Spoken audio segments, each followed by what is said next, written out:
নমস্কাৰ। আজি খুব ধুনীয়া এটি ৰেচিপি আপোনালোকলৈ লৈ আহিছোঁ। আহকচোন চাওঁ কিনো লৈ আহিছোঁ। আজি এটি টোপোলা ভাতৰ ৰেচিপি বনাইছিলোঁ। খাই খুব ভাল লাগিলে, সেইকাৰণে আপোনালোকলৈ এই ৰেচিপিটি লৈ আহিলোঁ। যিটো খামটি লাহি চাউলৰ ভাত, টোপোলা ভাত। যিহেতু আজিকালি টোপোলা ভাতটি সকলোৱে খাই ভাল পায় আৰু আজি বনাইছিলোঁ, খাই খুব ভাল লাগিলে, সেইকাৰণে আপোনালোকলৈ লৈ আহিছোঁ। ইয়াত দেখিছে নহয়, 4-5 ঘণ্টামান সময় মই খামটি লাহি চাউলটো তিয়াই ৰাখিছিলোঁ। আৰু ইয়াত দেখিছে নহয়, কৌপাত লৈছোঁ। কৌপাতৰ বদলি আপোনালোকে কলপাতো ল'ব পাৰে।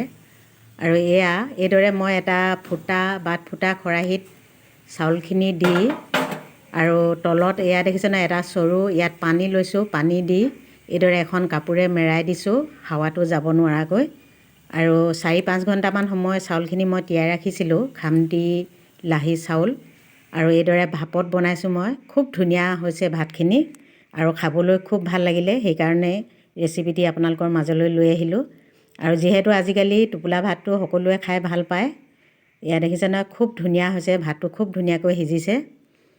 আৰু যিহেতু মই দেখিছে নহয়, এখন হাতে কৰিছোঁ, এখন হাতে কেমেৰা ধৰিছোঁ, অলপ অসুবিধা হৈছে বাৰু বনাবৰ কাৰণে। খুব ভাল লাগে। আৰু মই অলপকৈ লৈ টোপোলা কৰিছোঁ। যিহেতু গৰমে গৰমে টোপোলা কৰিলে বহুত সময়লৈকে গৰম হৈ থাকে আৰু ধুনীয়াকৈ লাডুটো হয়। দেখিছে নহয়, মই কৌপাত লৈছোঁ, আপোনালোকে কলপাতো ল'ব পাৰে। যিহেতু আমাৰ কৌপাত আছে, মই কৌপাততে বনাইছোঁ। দেখিছে নহয়, টোপোলাটো কিমান ধুনীয়া হৈছে আৰু ভাতখিনিও খুব ধুনীয়াকৈ সিজিছে।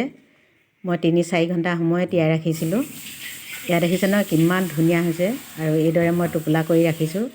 যিহেতু আজিকালি সকলোৱে টোপোলা ভাতটো খাই ভাল পায় আৰু বেছি সময়ত নিতিয়ালেও হয়, কাৰণ যিহেতু খামটি লাহি চাউলটো খুব কোমল চাউল হয়, একেবাৰে কোমল হয় চাউলটো, খুব তেলীয়া হয়।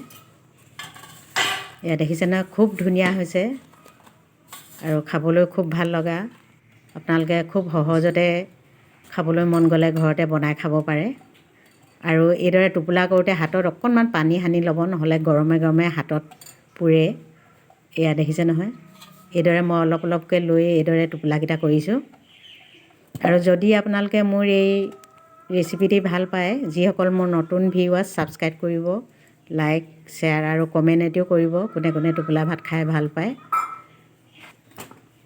দেখিছে নহয়, প্ৰতিটো টোপোলাই খুব ধুনীয়া হৈছে আৰু ভাতকেইটা খুব ধুনীয়াকৈ সিজিছে। আৰু যিসকলে খোৱা নাই, ঘৰতে এইদৰে বনাই খাই চাবচোন। দেখিছে নহয়, খুব ধুনীয়া হৈছে আৰু ৰেডি হৈ গ'ল।